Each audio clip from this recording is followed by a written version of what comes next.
Okay, so in this section, we're going to start talking about biomedical therapy techniques.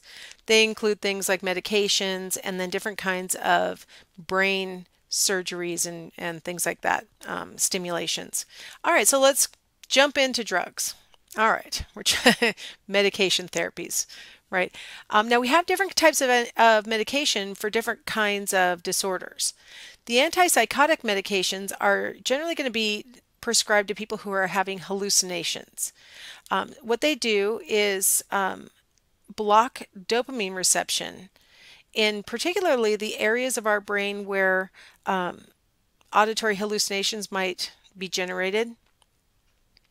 The thing about that is that there are certain side effects that go along with the medication in general. It increases your body weight, can trigger diabetes, but the most problematic side effect is that movement problems. Because when we block dopamine, it doesn't just target those specific receptors that are present in the auditory cortex, let's say, if you're having auditory hallucinations. It also targets any dopamine receptor in your brain, which includes those that are in your cerebellum. And the cerebellum is where you have your ability to like hold still when you're not intending to move. It's also the part of your brain that controls you as you're enacting movement plans, like taking steps and walking and stuff like that. A person who's on this kind of medication sometimes can get tremors and can get clumsy, like they've got Parkinson's disease. Parkinson's disease occurs when you have too few dopamine receptors in your cerebellum. If we deprive you of dopamine because of this medication, you can get those side effects. So you've got this great benefit where the hallucinations are reduced, and actually some other symptoms get reduced also, like delusional thinking and stuff like that. But it also has this really negative side effect, and so these problems can trigger people to stop taking their medication. And so you may have a person who really needs it, but they would rather have their hallucinations with them. In fact, some paranoid schizophrenics, who are the ones who are most likely to have hallucinations, some of them report that they stopped taking their medication because they missed their hallucinations, that they were used to having this cacophony of noise in their head, and that when the medication calmed down that noise, it felt like part of their personality was missing, and they did not like that feeling. So they went off the medication. Others report that they go off the medication because of movement problems. I had a colleague, I guess you'd call it, I was a waitress, he was a cook at this diner where I worked in college. And I loved this cook. He was hilarious. I didn't realize maybe some of the hilarity stemmed from the fact that he wasn't really entirely paying attention to us. But he was always singing and he was always telling funny stories. And I loved that guy. And then one day he definitely had a flatter affect. And it turned out he had gotten on medication and it started affecting the way that he moved. So he was having difficulty, doing these short order cook movements that he had to do. He also came to work one day looking like he'd been beaten up. Well, he had fallen off his bike several times on the way to work because he was just having difficulty coordinating his movements, his balance and pedaling and so on. He ultimately had to quit the job. And that's one of the sad side effects. You might think to yourself, well, if a person just got on medication, they could probably completely function normally in everyday society. And they might not be able to, not because of their disorder, but now it's because of the side effects of their medication. One thing that a person with any of these medications, if they're having any of these undesirable side effects, they need to confer with their doctor and see if maybe dose can be changed or if we can add in another medication that helps to offset those side effects, things like that. Anti-anxiety medications tend to work by reducing worried thinking and that physical agitation, heart rate accelerating, palms sweating, stuff like that. And the way that they achieve that goal is by slowing down our central nervous system.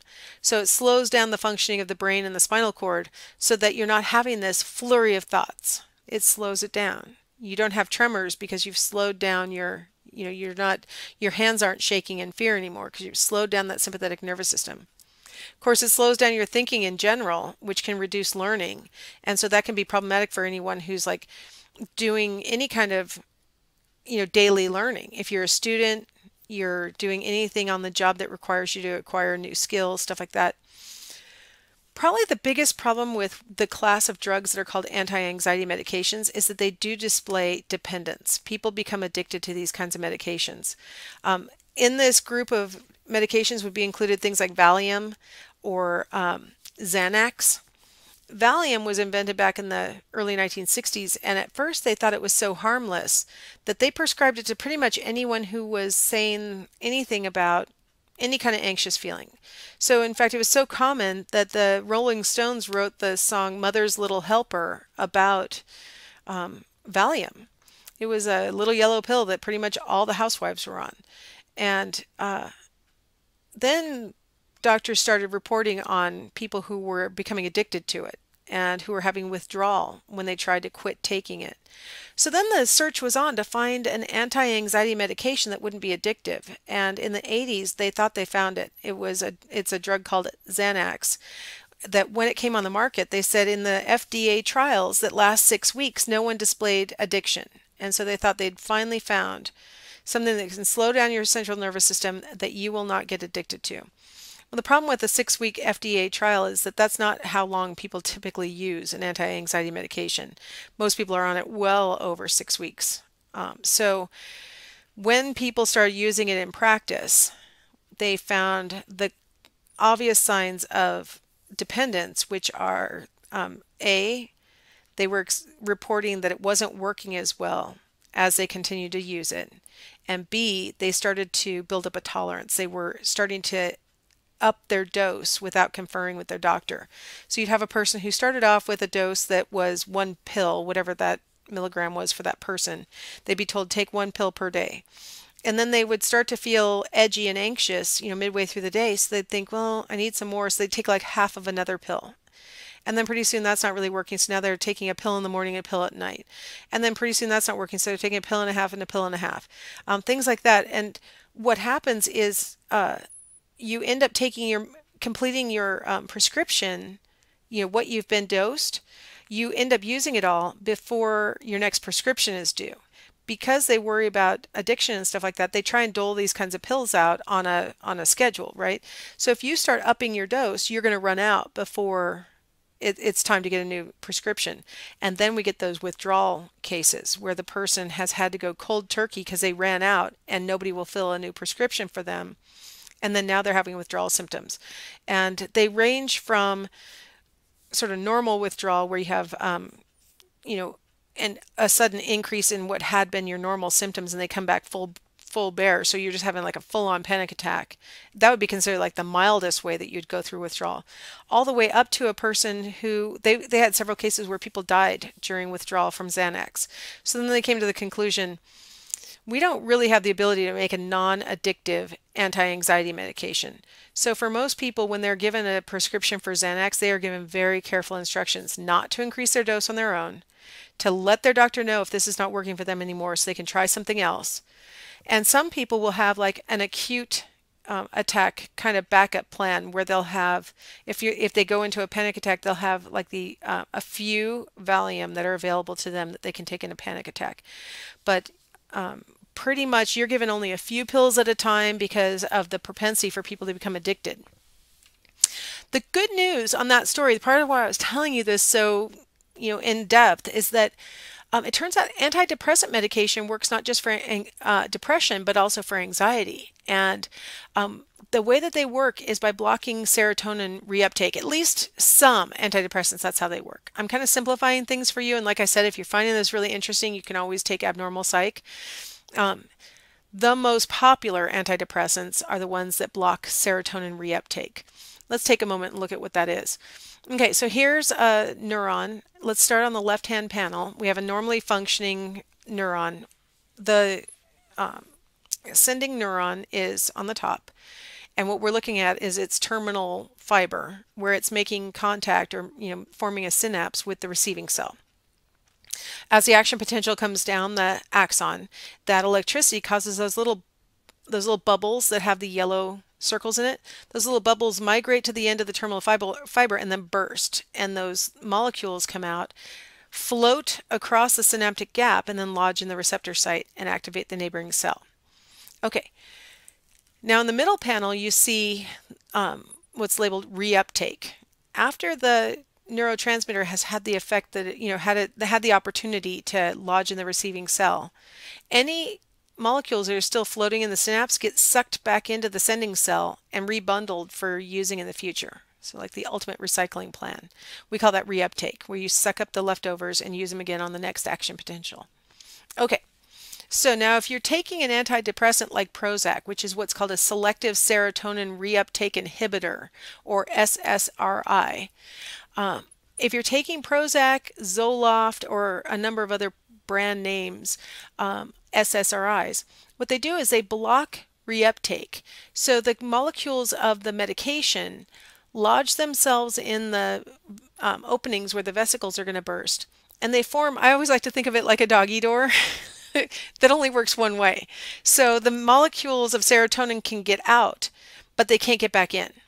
And so the serotonin lodges in the receptor site and gets absorbed by the receiving cell. And then because they aren't sucked back into the sending cell, the leftover ones are still hanging around in the synapse, and then they lodge in the receptor site and activate the receptor cell, so that you get like an extra dose of serotonin at every action potential.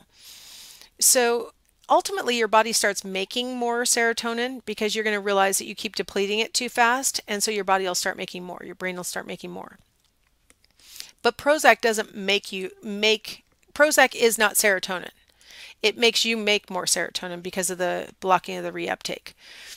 Okay, now the thing about this, the way that Prozac and Zoloft work, is that it takes weeks to get the molecules into position on the terminal fiber so that the little doggy door is formed.